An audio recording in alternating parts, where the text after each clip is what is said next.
অনেক বছর আগেকার কথা। এক নগরে রাজা রঞ্জিত সিং থাকতেন।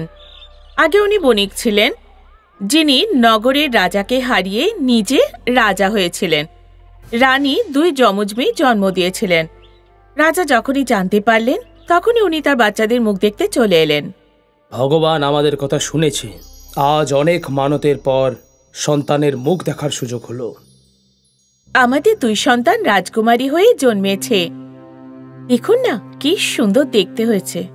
হ্যাঁ, দুজনেই আমাদের দেশে থাকা ফর্সা মানুষদের থেকেও ফর্সা। আমি এখন এদের নামকরণের ব্যবস্থা করছি। রাজা রঞ্জিত সিং বাইরে গেলেন এবং তার এক চাকরকে ডাকলেন। সারা নগরে ঘোষণা করে দাও যে রাজার ঘরে 2 কন্যা সন্তান জন্মেছে। সেই জন্য সারা নগরের নিমন্ত্রণ, আর পুরোহিত মশাইকেও ডাকো। রাজার কথা মতো সারা নগরে ঘোষণা হয়ে গেল। খুব জাঁকজমকভাবে নামকরণের আয়োজন করা হলো। পুরোহিত মশাই, আমাদের কন্যাদের কুষ্টি অনুযায়ী কোনো ভালো নাম বলুন। হ্যাঁ রাজা মশাই, একজনের নাম সোনালী, আরেকজনের নাম রূপালী রেখে দিন। এরা ভগবানের বিশেষ আশীর্বাদ পাবে, সেই জন্যই আমি এই নাম দিয়েছি। সেখানে সবাই হাজির হয়েছিলেন। রাজার 2 কন্যার নামকরণ হয়ে গেছিল, আর রাজা সবাইকে আনন্দের সাথে বিদায় দিলেন। 5 বছর বাদে সোনালী আর রূপালী দুজনেই 5 বছরের হয়ে গেল। দুজনেরই চুল সাদা ছিল, যা রঞ্জিত সিং এর একদম পছন্দ ছিল না। রাজার সাথে দেখা করতে আসা সবাই এই নিয়ে মজা করত। যখন সোনালী আর রূপালী জন্মেছিল, তখন তো আপনি ওদের দুজনকে খুব ভালোবাসতেন, কিন্তু এখন ওদের দুজনের উপর এত বিরক্ত থাকেন কেন? তুমি দেখতে পাচ্ছ না লোক কিভাবে মজা করছে? কারণ দুজনেরই চুল একেবারে সাদা। ইংরেজদের চুলও তো সাদা হয়। তখন সোনালী আর রূপালী ওখানে এলো। বাবা, আপনি আমাদের ভালোবাসেন না কেন? আমি এখন তোমাদের মুখও দেখতে চাই না। এত ছোট মেয়ে আমার মুখের উপর কথা বলছে। রাজা রঞ্জিত সিং রেগে গিয়ে চলে গেলেন, আর সোনালী আর রূপালী কাঁদতে কাঁদতে বাইরে এলো। আমি এখন কি করব? এতে চুল বদলাবো না ওনার জন্য চিন্তা করব? 5 বছর এভাবেই কেটে গেল। একদিন 2 বোন তাদের বাগানে এলো।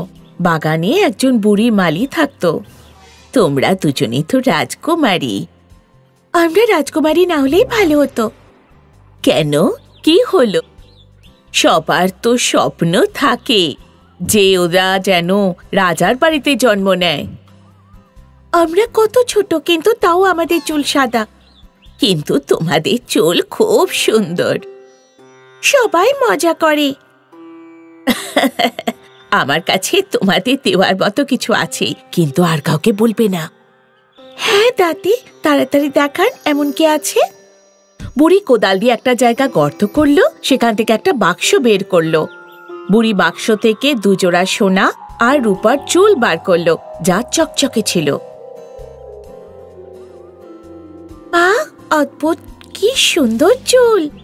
হ্যাঁ, আর এই চুল আমি তোমাদের দুজনকেই দেব। এখন তোমাদের যেরকম চুল চাই তোমরা নিতে পারো। আমি তো সোনার চুলই নেব। না না, আমার নাম সোনালী, সোনার চুলের উপর আমার অধিকার। কিন্তু ওই চুলটা আমার পছন্দ, আর ওটা আমিই নেব। রূপালী, তুই শুধু রূপোর চুলের জন্যই জন্মেছিস, সোনার চুল আমার। ঠিক আছে, আমি রূপোর চুলই নিচ্ছি। দুজনেই চুল তুলে নিল। বুড়ি দিদা দুজনের মাথায় চুল লাগিয়ে দিল। 2 বোনে চুল দেখে খুশি হলো আর নাচতে লাগলো। শোনো, আমি তোমাদের দুজনকে একটা কথা বলতে ভুলে গেছিলাম। কি? তোমাদের এই চুল আর কোনোদিনও উঠবে না। কখনো যদি তোমরা কাটো বা মিথ্যে কথা বলো, এই চুল তখনই নষ্ট হয়ে যাবে। কোনো ব্যাপার নেই দিদা, আমরা তো মিথ্যে কথা বলি না। দুজনই আনন্দের সাথে বাড়ি এলো। রাজা রঞ্জিত আর রানী জাদু চুল দেখে খুব খুশি হলো। পুরোহিত মশাই একদম ঠিক বলেছিলেন, আমি ভুল ছিলাম, আমায় ক্ষমা করে দাও তোমরা। রাজা নিজের ভুল বুঝতে পারল, আর এই খবর পুরো নগরে ছড়িয়ে পড়ল। সব লোকেরা এখন 2 বোনের প্রশংসা করতে লাগলো, আর দূর দূর থেকে ওদের জাদুর সুন্দর চুল দেখতে আসতে লাগলো। 8 বছর বাদ সোনালি আর রূপালী দুজনেই তলোয়ার চালানো শিখতে শুরু করলো। তখনই সেখানে রাজা এলো। আজ থেকে তোমরা দুজন এখানেই প্র্যাকটিস শেষ করো আর বাড়ি গিয়ে তৈরি হয়ে নাও, কারণ রাজা বিক্রম সিং আমাদের প্রাসাদে আসছে। কিন্তু আমরা প্র্যাকটিস বন্ধ কেন করব?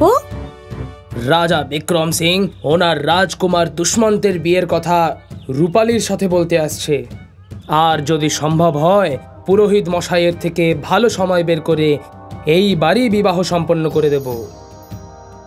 রাজকুমারকে তো আমি বিয়ে করতে চাই, কিন্তু আমার চোখের সামনে রূপালীর বিয়ে রাজকুমারের সাথে কিভাবে হবে? আমার চুল সোনার আর রূপালীর রূপোর, এই দেখে রাজকুমার নিজেই না করে দেবে। কি হলো সোনালি, কি ভাবছো? না কিছু না, ঠিক আছে। আমি তো শুধু এই ভেবে খুশি হচ্ছিলাম যে আমার বোন কনে সাজলে আমার কত ভালো লাগবে। আমি তো পরীর মতো সাজবো। হ্যাঁ হ্যাঁ নিশ্চয়ই, আমার দুই মেয়ের চুল এত সুন্দর আর ওরা দেখতেও পরীদের মতন। বাবা সব জানে যে আমাকে পরীর মতো দেখতে, কিন্তু মানতে চান না। রাজকুমারের সাথে আমার বিয়ে হবে, সে তো খুব আনন্দের কথা, কারণ রাজকুমার একজন ভালো মানুষ। রাজা এই বলে চলে গেলেন। রূপালী তুই গিয়ে তৈরি হ, আমি এক্ষুনি আসছি। সোনালি রূপালীকে পাঠিয়ে দিল আর নিজের রাস্তায় গিয়ে দাঁড়িয়ে পড়ল। সেখান দিয়ে যখন রাজা বিক্রম সিং নিজের পরিবার নিয়ে যাচ্ছিলেন, তখন ও তাদের আটকে দিল। দাঁড়ান দাঁড়ান, আমি আপনাদেরই নিতে এসছি। অতিথি ভগবান হয়তো, তাই আপনাদের একা প্রাসাদে রাখতে পারবো না। না, তুমি কি? আমি রঞ্জিত সিং এর কন্যা রূপালী। রাজা বিক্রম সিং এর পরিবারে সোনালীকে খুব পছন্দ হলো, কিন্তু রূপালী সে ওদের পরিবারের সামনে গেছিল আর ওদের প্রাসাদে নিয়ে গেল। সেখানে রাজা তাদের অনেক ভালোভাবে স্বাগতম করল। আপনার কন্যা রূপালী তো খুবই ভালো এবং বুদ্ধিমতী, কিন্তু আপনি কোথায় দেখলেন? রাস্তায় ওর সোনার চুল ছিল, ও আমাদের নিতেই তো এসেছিল। খুবই সংস্কারী। সোনার চুল? হ্যাঁ। রাজা দুজনকে ডাকলো, কিন্তু সোনালীর মাথার চুল সব পড়ে গেছিল আর রূপালীর চুল চকচক করছিল। সোনালীকে দেখে সবাই অবাক হয়ে গেল। রাজা বিক্রম আর রঞ্জিত নিজের চেয়ার ছেড়ে উঠে দাঁড়ালো। সোনালী দৌড়ে পালিয়ে গেল আর নিজেকে আয়নায় দেখল। রূপালী কিছু ভাবছিল, আর তারপর ওর মনে পড়ল ৮ বছর আগে সেই বুড়ি দিদার কথা। শোনো, আমি তোমাদের দুজনকে একটা কথা বলতে ভুলে গেছিলাম। কি? তোমাদের এই চুল আর কোনোদিন উঠবে না যদি তোমরা এটা কাটো। এটা কি করে সম্ভব? রূপালী যদি তোমার চুল থাকে, তাহলে সোনালীর চুল কিভাবে উঠে গেল?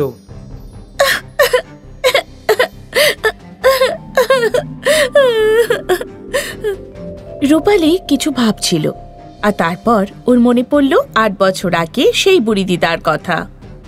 শোনো, আমি তোমাদের দুজনকে একটা কথা বলতে ভুলে গেছিলাম। কি?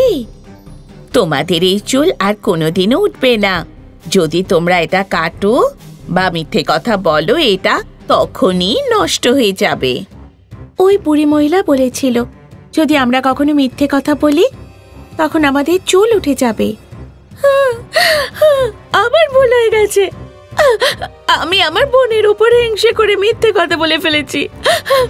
আমি রাজকুমারকে বিয়ে করতে চেয়েছিলাম, আমায় ক্ষমা করে দিন।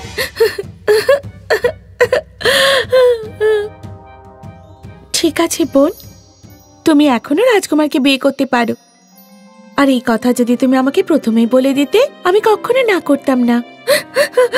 আমি ভুল করেছি, আমায় ভগবান কখনো ক্ষমা করবেন না।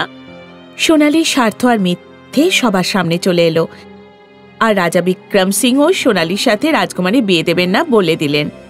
সোনালী খুব স্বার্থপর, আর ওর মিথ্যে কথার শাস্তি ও পেয়ে গেছে, কিন্তু আমরা সোনালীর সাথে রাজকুমারের বিয়ে দেব না। সোনালী অঝরে কাঁদতে লাগলো, আর তারপর রূপালীর সাথে রাজকুমারী খুব ধুমধাম করে বিয়ে হয়ে গেল। সোনালী শুধু আফসোস করতে লাগলো।